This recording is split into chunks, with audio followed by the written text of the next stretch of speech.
Hello, good afternoon. The family of 26-year-old Elle Edwards, who was killed on Christmas Eve, have been describing her as the most beautiful and bright star. This is as police continue their search for those responsible. 2 people arrested in connection with her murder have been released from custody this afternoon. Elle Edwards was shot at a pub in Wallasey village on the Wirral, but detectives believe that she wasn't the intended target. Today, a 30-year-old man from Tranmere, who was arrested on suspicion of murder, was recalled to prison on licence. A 19-year-old woman arrested on suspicion of conspiracy to murder was bailed, and a 31-year-old man remains in custody. We are committed to finding the persons responsible for Ellie's death and putting them behind bars. These people don't deserve to be walking our streets. They don't deserve to be protected. They belong in prison. Guns have no place on the streets of Merseyside. Let us know who is carrying and storing weapons and let us do the rest. We know that the answers to this lie within our communities.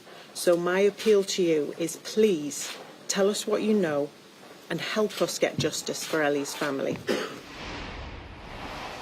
Sky's Fraser Maud is in Wallasey, Merseyside, and is following the developments on this story for us. Fraser, tell us what you know so far. Well, the police have issued a fresh appeal for people with information to come forward. This incident happened around 10 to midnight on Christmas Eve. Ellie was out with her sister and other friends celebrating Christmas Eve. 10 to midnight, a gunman pulled up outside the pub that she was in and fired indiscriminately towards the entrance of the pub. Ellie was shot in the head, taken to hospital, sadly died there from her injuries, and 4 other people were injured. 3 of them received gunshot wounds. They've been treated since release from hospital. The 4th man, a 28-year-old, he remains in hospital at the moment. His condition was critical initially.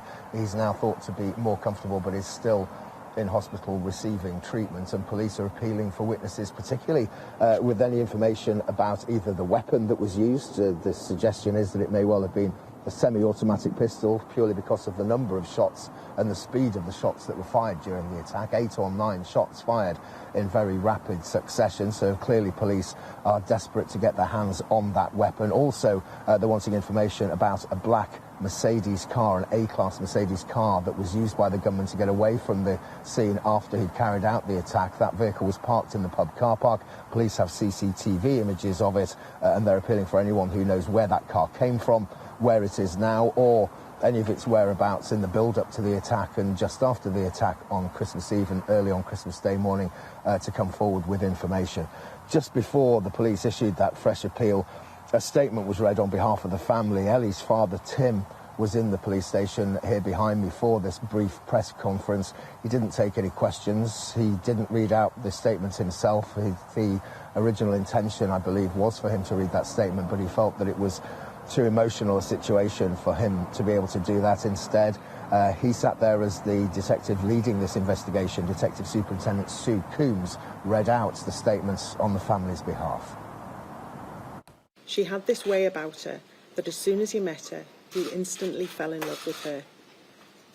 Everyone that knew and met Elle knew how special she was. Her laugh was infectious. Anyone who was around her had a good time.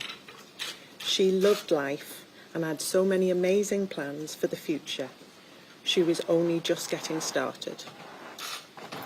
Christmas and our family will never be the same again without her. She was the glue that held this big family together. We will love and miss her forever. Our Ellie May, the most beautiful and bright star out there, forever and always. Yeah, police say that they are following a number of leads. They say that they've spoken to a large number of witnesses, a large number of people who have got information, who have come forward so far, and they say that they've been trawling through a vast amount of CCTV footage. We heard of this wall of silence here in Liverpool back in August when there were 3 shootings within the space of a couple of weeks, including 9-year-old Olivia Pratt-Corbell, who was shot and killed in her own home in August, just a few days after Ashley Dale, a 28-year-old woman, was shot and killed, an incident which itself happened just a few days after 22-year-old Sam Rimmer shot and killed. Police say that there is no room in this city for that wall of silence, that these people do not deserve to be protected, and they're urging anyone with any information, no matter how small it may seem, to come forward. Fraser, thank you.